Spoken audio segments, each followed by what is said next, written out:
I want to thank my guest, Jagadish, for joining us today. And this is a twist on how we will interact with our speaker and presenter. So first, Jagadish, thank you so much for taking time to record your content and share that with us. It's really appreciated.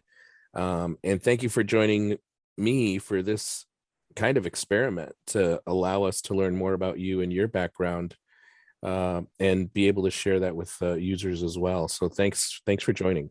Yeah, thank you, Zeke. I think I should thank you for shortlisting the topic and approaching me to give a presentation in the South Central SCSUG group. I think this is the first time that I'm coming into a webinar kind of thing and uh, giving a presentation. So thanks a lot for this opportunity. No, hey, listen, it's a new thing. It's a new thing for everybody, right?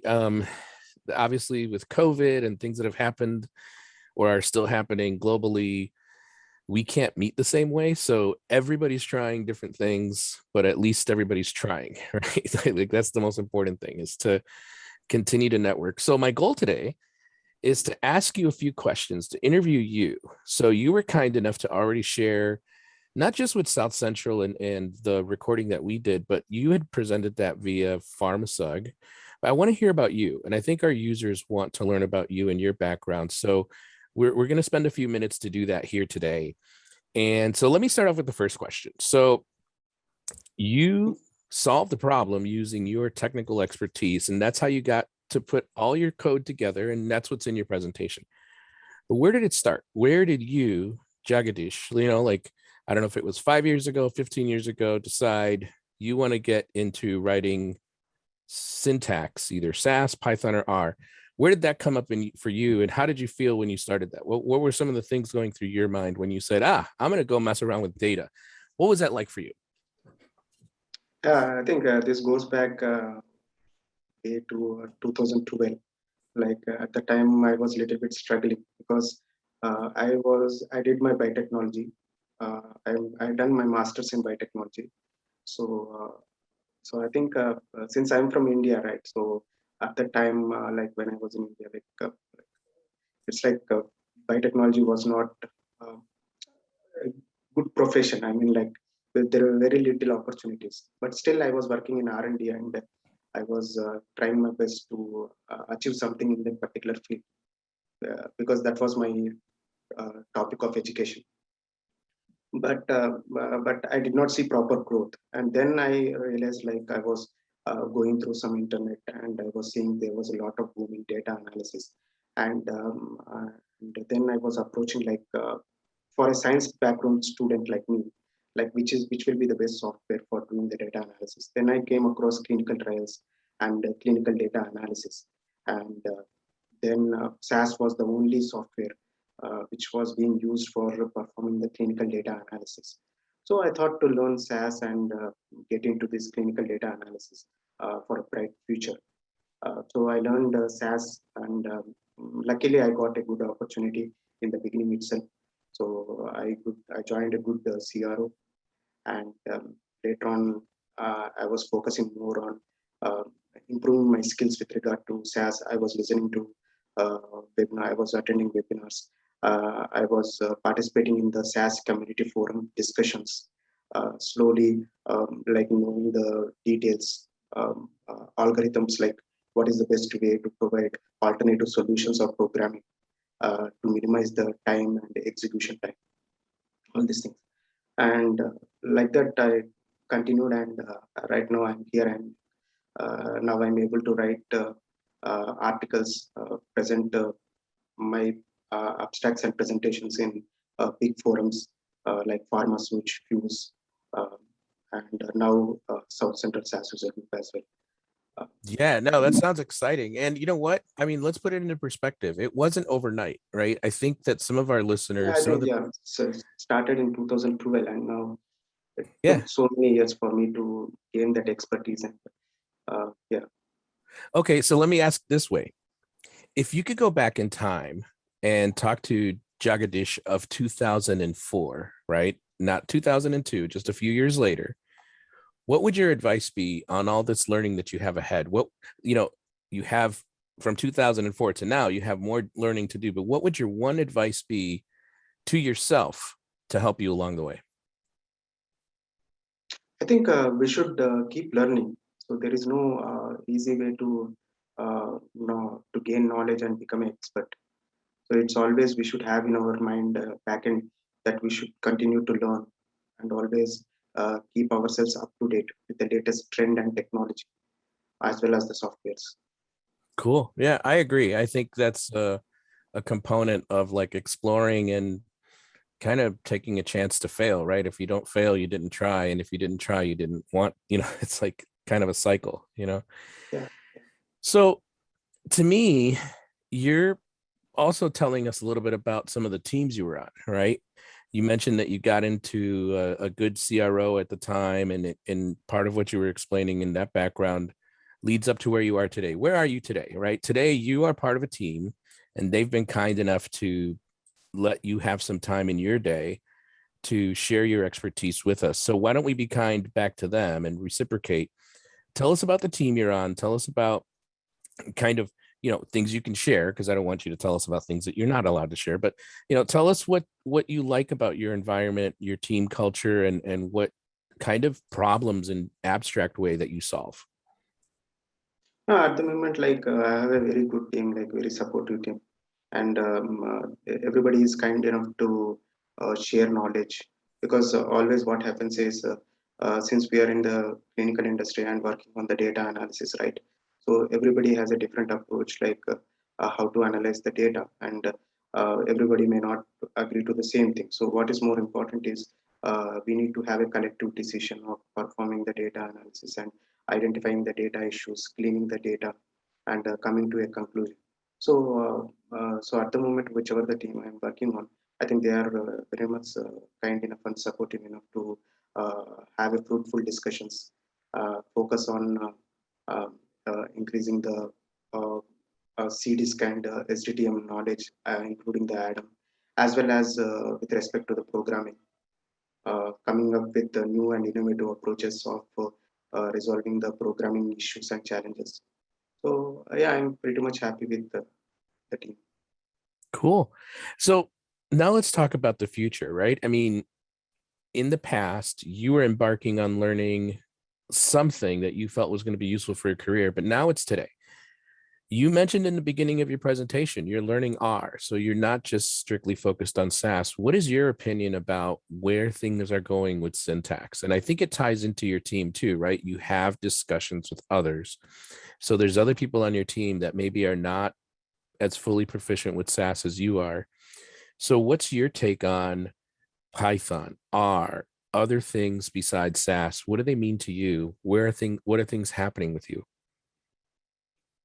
I think I would say that as technology is increasing and people are more and more focused on using the open source technology, and R is one of that technology that is coming into this industry, and it has few advantages as well as few disadvantages, but I think that is what the industry is adopting. So it is uh, trying to imbibe include inculcate that new technology uh, and use it in parallel with the SAS.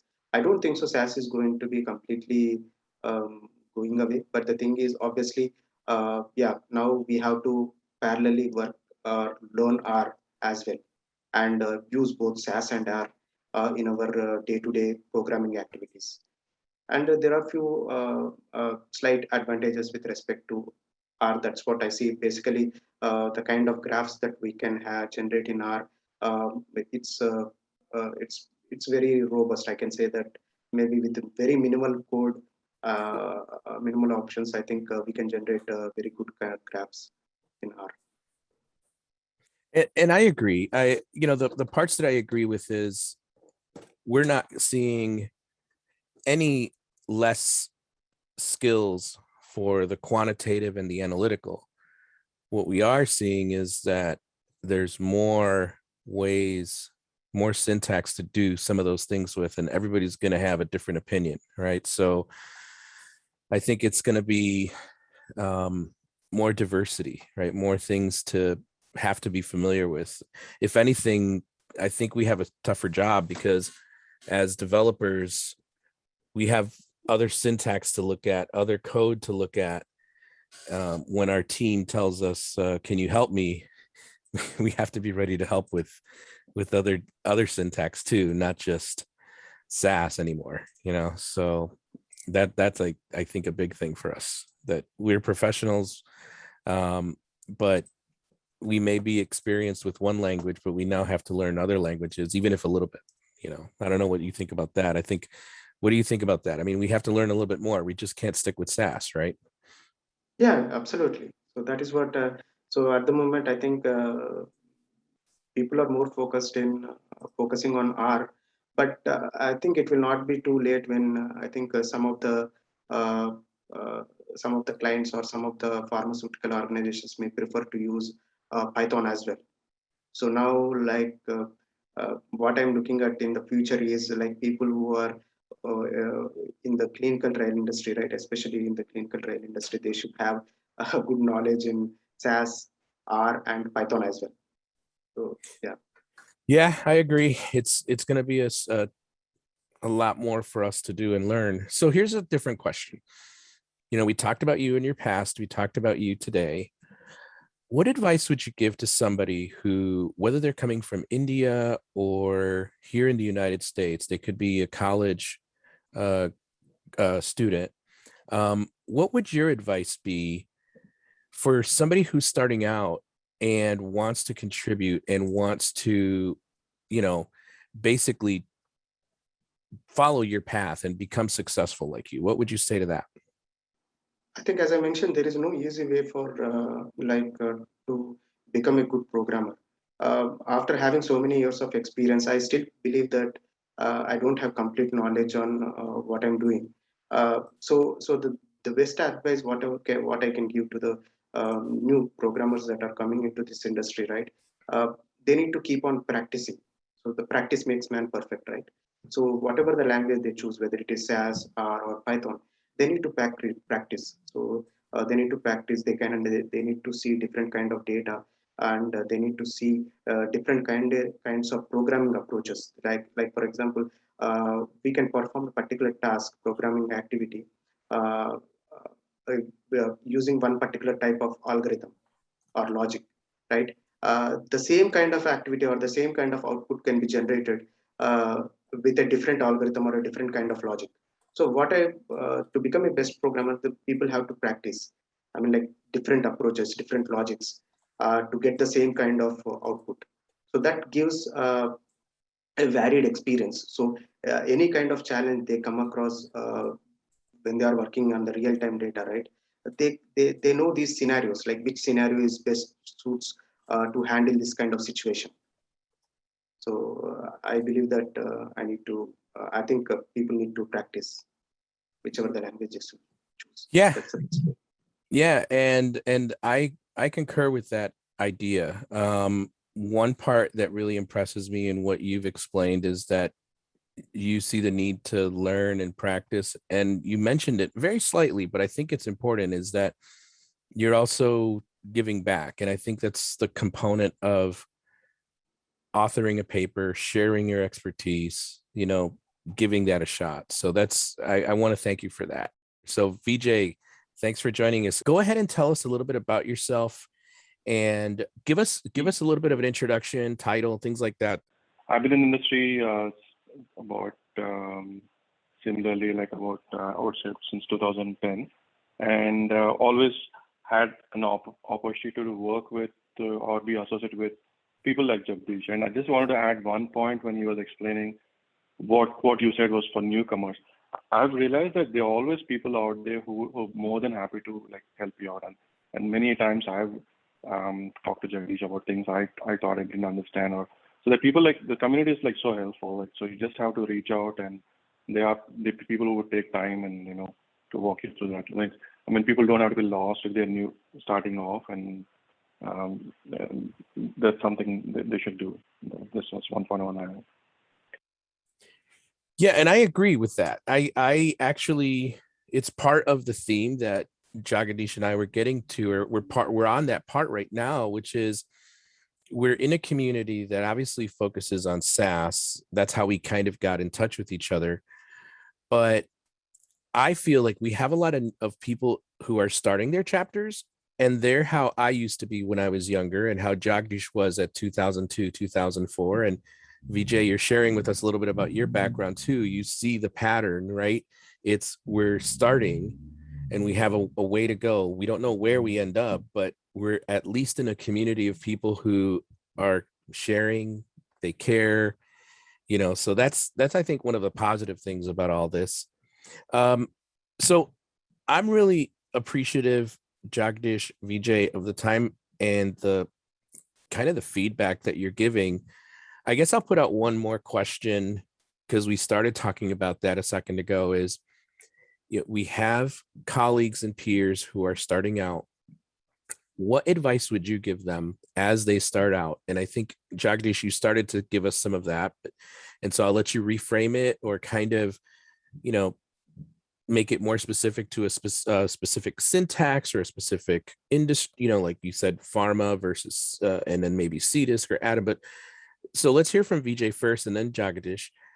What advice would you give to somebody who's maybe a few years out of college, pondering what to learn and looking for some advice from someone who's got more experience like you? What is your advice to them?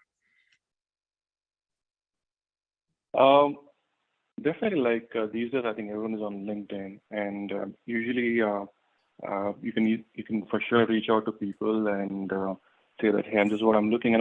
And many times I see like just people putting out posts out there saying that this is where I stand, and I want, I'm looking for information, and I've always seen people like reaching out, and there is a ton of content on the net, but that could be a little overwhelming when you're trying to browse through. But still, like I'm sure, like someone from the industry would always like take a bit time and kind of give a direction. So, like reading stuff on the net, reaching out, definitely a good thing. And these events, like the pharma events, and if you're able to take time to attend them and network, that gives you a good a perspective of what's out there, what's the clinical industry is like, and then it helps you like make a decision and to decide if that's something it's for someone, it's good or bad for someone, or if that's what they want to do. I agree, and I think you hit on a good kind of follow-up question there, which is the network. We might take that might be our last kind of part of the segment here, but let's see, Jagadish, what's your advice? What would you say as now what I would call a senior developer, right? Someone with all this experience behind them. What's your advice for the person who is really transitioning and starting out their career? I think it's now what I come to know about it's like when people are working, when they are in the masters, right? They are doing masters, especially in the US. I think most of the people are nowadays are started using R as well for analysis. I think that is the stepping stone. I mean, like uh, when you are in the course of completing your education, at the time itself, you need to, as Vijay mentioned, like uh, you need to develop, improve your networking skills. And based on that, you have to come in touch with good programmers or experienced programmers and try to learn whatever the softwares they are interested in, whether it is SAS, R, or Python. I mean, like it's very good to approach a good mentor, because when you want to become a good programmer, you need to have a good mentor, because only a good mentors can give good suggestions. Because I mean, like anybody can learn these languages, but just mere knowing and having a good knowledge on these things is not sufficient. I would say they should be very strong in the basics. So I think I would my best suggestion to all the new people who are interested in data analysis is they need to be very strong in the basics. People with only strong basics can become good programmers, and for that they need to have good mentors. So I would suggest them to get in touch with the use LinkedIn, attend farmers who use, read articles, get in touch with the people and learn these languages with good basics. I think that's great advice. And I think that ties into the whole networking concept. I do want to mention one thing though. This is actually my opinion, so it's not to diminish the opinion and the concepts that Jagadish have and Vijay have. It's my suggestion for the listener who is going to then network and do those things on LinkedIn. And so I'll flip this and I'll ask Jagadish and Vijay what they think when I finish saying this. I thought about this as you both were sharing this insight, and I think it's tricky for people to find who to network with. I think it's a challenge. I think it's not always the easiest thing to approach somebody, even if it's networking via the web like LinkedIn. I myself get lots of network requests from LinkedIn and even Facebook, and I have to actually turn some down. I feel bad. And part of that is because I can't mentor I am being asked regularly to mentor people, but I can't because my time is constrained, and it doesn't mean I don't want to. So I have a challenge where I have to flip this. I actually have to produce events like this so that I can make Jagadish and Vijay accessible to many. So I hope not only to hear about what Jagdish and Vijay think about that, but I hope that as people listen to this, they see what I'm saying and maybe give me their feedback as well. But when often I'm asked to mentor or network, I might accept those, but I can't mentor in an active way that maybe Jagadish and Vijay are thinking of. I have to turn those down. I can't do that for many on a one-on-one basis. So I have to do it in a very kind of group-centric way. And I hope that makes sense. So I'll open it up for Jagadish to give me his feedback and Vijay too, but how would you suggest people break through that barrier of networking and mentoring? Because I think it is a little tricky. I think it's easy for us to say, go find a mentor and go do networking. Jagadish, you said, hey, start reading, go to Fuse, go to SCSUG. But what do you think? I mean, should people also write papers? Should they maybe create some content and then ask somebody to check it for them? I mean, that's probably a differentiator that I would suggest. What do you think? What are some ways somebody can make that connection and not have it just, fizzle away? Yeah, I think I totally agree with you, Zach. I think there are some good points that you have touched. So I think that's a good way of improving your skills. I mean, like writing papers is one of the very innovative ways, because there it gives you that flexibility to open up your mind and do some innovative thinking. But obviously, when you are a newcomer, then obviously you will be having some restrictions. I mean, like maybe you have that particular a particular thought, but to put that particular thought and bring it into actual paper is something that it might give you some challenges. So like what I suggest is obviously like when people are approaching or searching for mentors, right? Obviously they will be pinging a couple of people. So I think whoever accepts their request, I think they can have a brief discussion with them. I mean, like it's also like the people who are approaching others, right? They need to be wary that they need to respect the time of others as well. So considering that and keeping that in mind, I think they need to be very good at putting the required points and getting a proper solutions to those questions of what they have.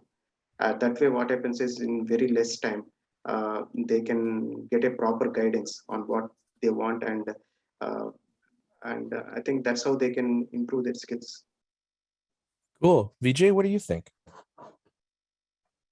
That's a very valid point Jagdish made, is like to uh, kind of like know what, not quite know, as like I try to be respectful of other people's time, but then I would break down that in like in two parts, right? Like let's say if someone who's trying to reach out to people, they not necessarily you might find one person who's just trying to like give you all the information, or just trying to like solve all your problems. It might be a bunch of people, and then like anything else in life, what like one thing's leads to another thing, and you start with one person, and they say like within just a period of time they suggest something, and then you keep building on that. And on the other side, like like you mentioned, you have a limited time and you can't spend all the time. But I'm sure we all been there. So times when we wish that someone could tell us what to do, and then a little bit of information would have saved a ton of time.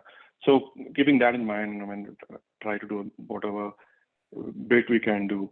At the same time, we just can't be there all the time. So we do our bit, and platforms like this are definitely helpful. It'll have a bigger reach, and like a couple of people hear out, and they have their own inputs, and it's a constant way of learning and improvising things, and trying to give back. Another keyword.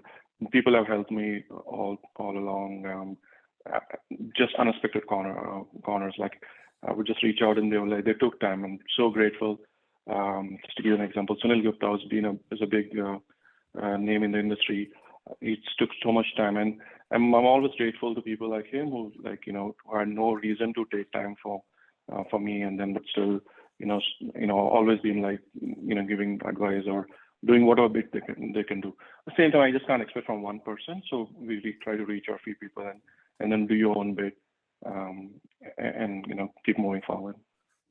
You know what? And I think that is very true. There are these little not little, but there are these people out there that are consistently helping others. And yeah, I do want to say thank you to some people like Sunil Gupta, and I know him as well. They're colleagues of ours, but they're consistently trying to help. And so that's a recommendation for people who are listening of maybe who to network. But if you can't network with someone like Sunil directly, or maybe even Jagadish now or VJ directly, participate in groups where they're in, and collaborate together, right? So that they notice you and they are aware of who you are. I think one thing that I do want to mention as we kind of close and wrap up is the part that I'm focusing to get across to our newbie users, which I think is a recommendation of mine. Think about presenting a paper, and do it even if you think that you don't have the expertise. And I'm going to ask Jagadish and VJ what they think right now. But to me, when I started out a long time ago, I thought that I needed to wait a long time before anybody wanted to hear my ideas on proc print, before anybody wanted to hear my ideas on how to sort something. And I think that was a mistake. Like if I go back in time to talk to a younger self of me, I would recommend to start trying to write papers and share what I know right away, much sooner than what I thought. I feel like by writing the papers and by trying the ideas, it gives me a chance to rehearse and teach and share something, and even to be wrong, because by being wrong, it means somebody's going to help me learn something. What do you both think, Jagadish, VJ? What do you think of the idea of what I just said, is remove the stigma and just start to try and write some papers and share some content? I would totally agree on that. And when I see Jagadish, he is always trying to come up with something, and then he's never shying. He's just like getting it done and sending his thoughts across and doing presentations. So definitely, and I I wish I had done more, but yeah, Dinesh, your thoughts. Yeah, I think writing the paper gives you that flexibility to open up your mind, as I mentioned earlier. So you are the owner of your paper. So if somebody likes your thought, and if you want to pitch in, what's best way to write a paper and put it for display, so that people will come to know about how you have written that paper, and uh, thereby you can improve your knowledge and skill, everything. So I think, yeah, writing a paper is very, very important. So it's not easy nowadays, because everybody is writing the paper, and it's very important that you need to write a good abstract first. So I would suggest whoever is interested in writing the paper, please try to come up with a good abstract, because that 150 or 200 lines of 200 words of abstract what you write, right, that should actually showcase like what you want to actually convey. It should pass on that message to the reviewers, and that actually helps you to uh, like that helps the reviewer to select your abstract. So, the first step for writing a good paper is writing a good abstract. Yeah. I agree. And I want to thank you both for taking time to join us and doing something a little bit different and sharing your background and your expertise. And so I want to thank the listeners who took their time to actually review the material, and hopefully you learned something from it. The LinkedIn connections are here for everybody if they wish to connect and contact us and network with us. So at this point, I'm going to say goodbye, and I'm going to have Jagadish and Vijay say goodbye. On my behalf, thanks for joining us. And thank you, Jagadish and Vijay, for sharing. Jagadish, any final words? Yeah, I think I would like to thank you for giving this opportunity to me, and it was nice speaking to you, as well as I'm very happy that Vijay also joined this particular webinar. It was good to interact with him as well in this webinar. So yeah, thanks. It was a good webinar. I think I would encourage people to watch my topic in the YouTube video. Uh, because I have given though I have given those presentations in the Pharma Surge and Fuse, I think we need to register for to view that particular video.